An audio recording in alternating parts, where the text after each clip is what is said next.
Hey guys, quick solutions for Facebook payout issues. Click the menu at the bottom right. Scroll a little bit down to the settings and privacy. Make sure to click it, and then go ahead to the orders and payment, right? And go to the credit or debit card options, right? And you're gonna wait for a few moments. Make sure to add or modify your payment methods, right? If you're certain that you don't have a problem with your bank, right?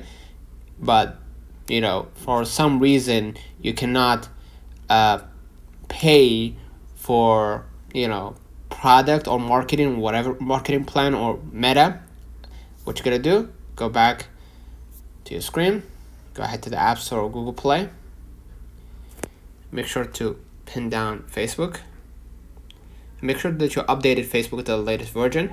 Most of the time, the reason why your payments are holding out because Facebook are modifying their security. So therefore, you need to check from time to time if your Facebook needs updating. So you can modify your security, enhance the layer of protection to your account and your payment. So it cannot be exposed to hackers or hackers and so forth. So let me know in the comments if this video helped you. Don't forget to like and subscribe. Thank you for watching.